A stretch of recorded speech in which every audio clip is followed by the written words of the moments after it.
खड्गे च सुरेन्द्रे च कौशिके पाद संस्पृशि निर्विशेष मनस्काय श्री वीरस्वामिने नमः। 10वें आलियम का प्रथम श्लोक है। धम्मो मंगल मुक्किट्ठम अहिंसा संजमो तवो देवावि तं नमंसन्ति जस्य धम्मे सयामणो। धर्म की चर्चा हम लोग जो धर्म से जुड़े हुए हैं यदा कदा करते रहते हैं। प्रवचन व्याख्यान में भी कर लेते हैं और कभी बातचीत में भी धर्म अध्यात्म की चर्चा कर लेते हैं। प्रश्न हो सकता है कि आखिर धर्म क्यों करना चाहिए, धर्म से क्या मिलेगा, लाभ क्या होगा। आदमी कोई भी काम करने से पहले सोचे कि मैं यह काम अगर करूं तो मुझे लाभ क्या होगा, क्यों करूं मैं यह कार्य, ये क्यों करूं, इसका जब तक स्पष्ट उत्तर न मिल जाए तब तक आदमी काम करे भी क्यों, और जैसे तैसे करना पड़े तो वो मन की निष्ठा, मन की आस्था का जुड़ाव न भी हो। तो यह धर्म अध्यात्म जो है वह आखिर किस लिए उपयोग में लिया जाए, इस पर थोड़ी एक सैद्धांतिक बात यह बताई जा सकती है कि मैं कौन हूं। यह शरीर दिखाई दे रहा है वही मैं हूं या और कुछ मैं हूं। शरीर तो मृत्यु के बाद भी पड़ा रहता है, तो जीवन जो जी रहा है उस आदमी में और डेथ हो गई उस आदमी में क्या फर्क पड़ा। शरीर तो दोनों जगह है। अगर मैं शरीर ही हूं तो डेथ के बाद हलना चलना हिलना सब बंद क्यों हो गया। कोई न कोई चीज होनी चाहिए जिसके होने पर आदमी सक्रिय रहता है और जिसके न होने पर शरीर निष्क्रिय हो जाता है। तो वो कोई चीज होनी चाहिए। तो वो चीज क्या हो सकती है। यहां यह समाधान की बात मिल सकती है कि वो जो तत्व है जिसके होने पर शरीर कार्य करता है और जिसके न होने पर शरीर कार्य नहीं करता, निश्चेष्ट हो जाता है, वह जो तत्व है वह आत्मा है। यह धर्म और अध्यात्म का सिद्धांत है।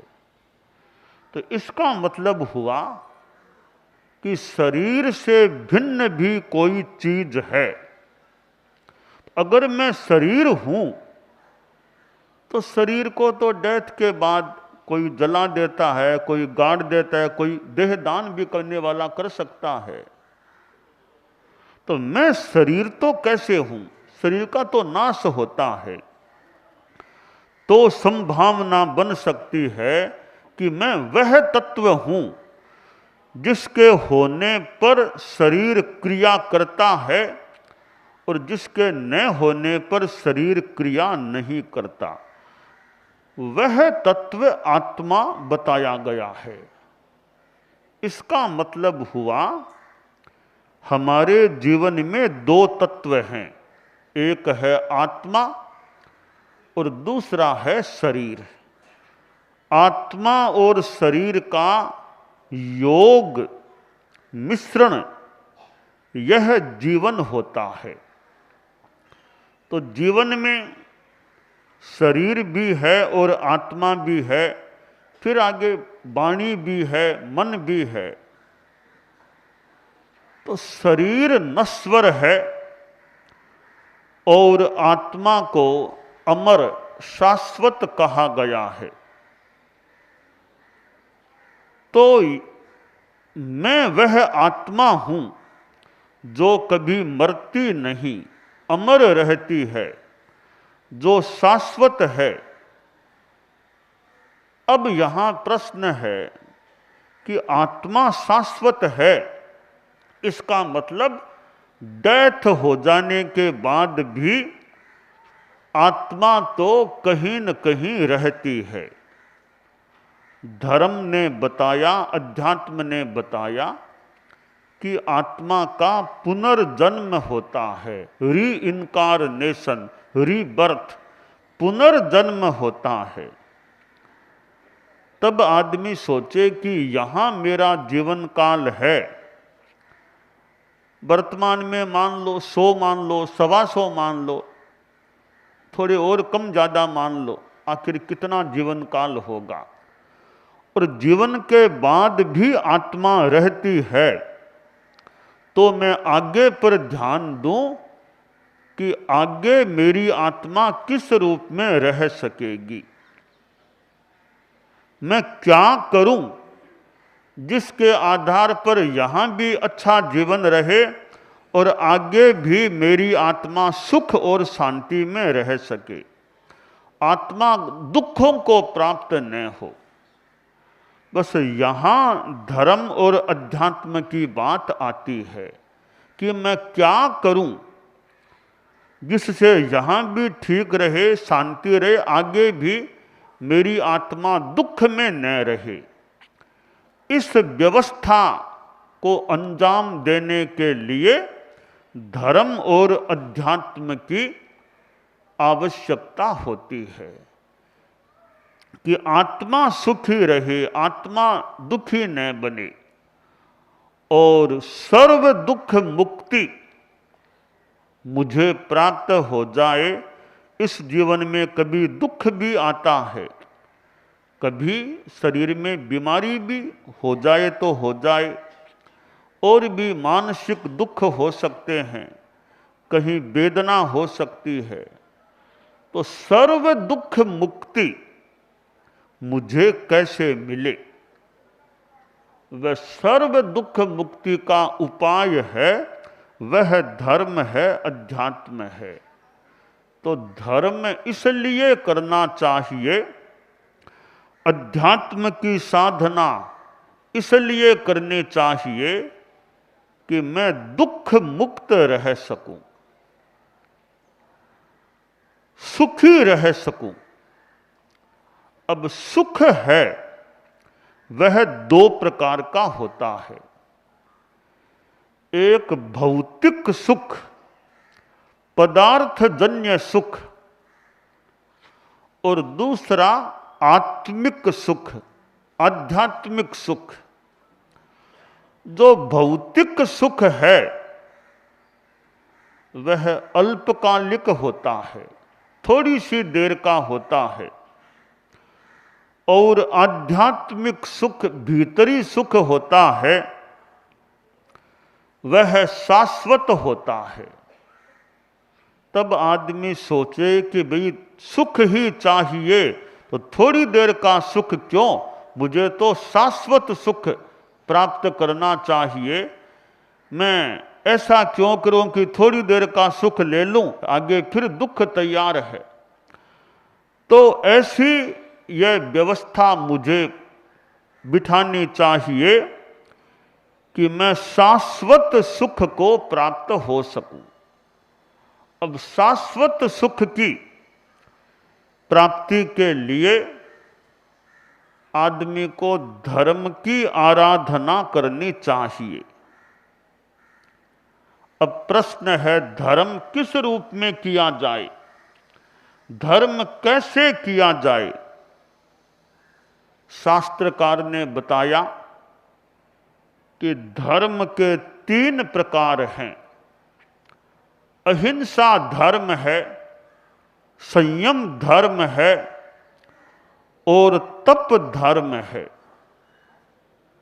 मैं अपने जीवन में अहिंसा की साधना करूं, मेरे द्वारा किसी को कष्ट न हो, किसी को तकलीफ न पड़े, और थोड़ा माइक, किसी को मेरी ओर से कष्ट न पड़े, तकलीफ न पड़े। तो अहिंसा महान धर्म है, मैं अहिंसा की साधना करूं। और संयम धर्म है, मैं शरीर का, वाणी का, मन का और अपने इंद्रियों का संयम करूं।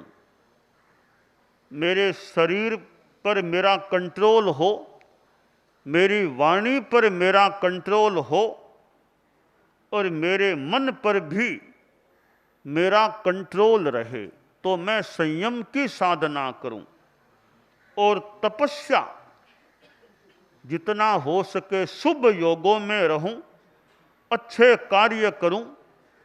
शुभ योगस तप है, शुभ योग अपने आप में तप है।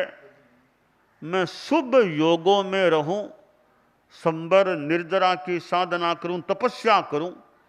संबर संयम और तपस्या, स्वाध्याय ध्यान आदि तप हैं, मैं तप की भी आराधना करूं।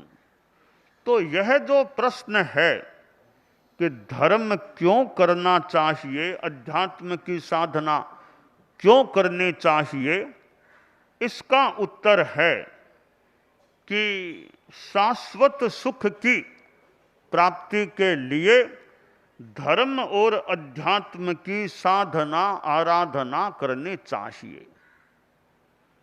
अहिंसा का साधक, अहिंसा की साधना करने वाला व्यक्ति यह ध्यान रखे कि जैसे मुझे सुख प्रिय है और दुख अप्रिय है, तो और भी सारे जीवों को सुख प्रिय है, दुख अप्रिय है।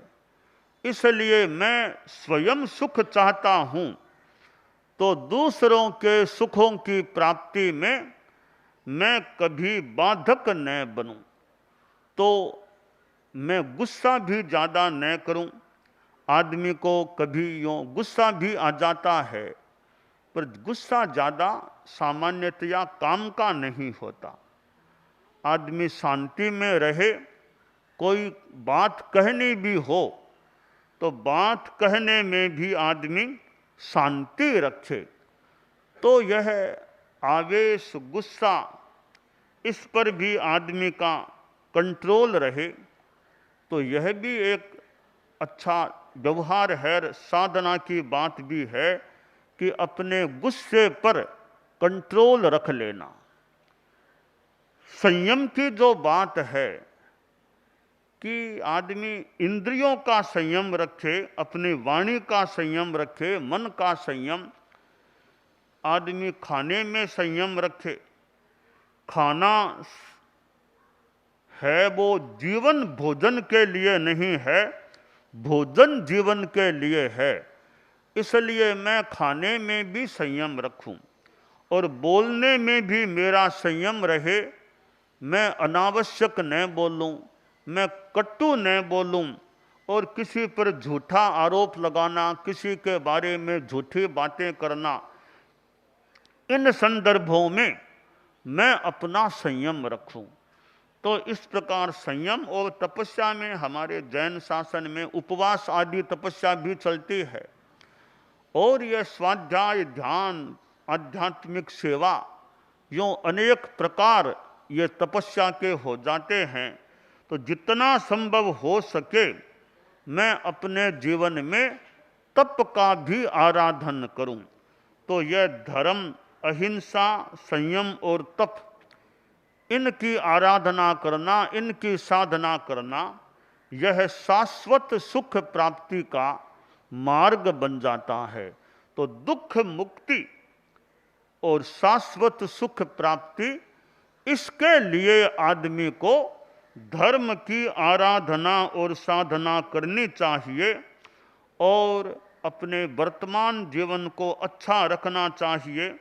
वर्तमान जीवन में साधना है, अच्छापन है, तो आशा करें आगे भी आत्मा का मार्ग प्रशस्त हो सकेगा, प्रशस्त रह सकेगा। तो इन संदर्भों में यह धर्म की साधना ठीक है। साधु बनना हर किसी आदमी के लिए संभव न भी हो, कई कई लोग साधु बन सकते हैं, बाकी साधु न भी बन सकें तो सद्गृहस्थ, अच्छे गृहस्थ रहें, जीवन में ईमानदारी, सद्भावना, नशा मुक्तता, ये अहिंसा, संयम, तप, ये कुछ अंशों में भी यह धर्म की आराधना चलती रहे तो आदमी का जीवन अच्छा रह सकता है और आदमी अपने जीवन में आध्यात्मिक उन्नति कर सकता है और शांति का जीवन जी सकता है। जीवन में शांति का बड़ा महत्व है।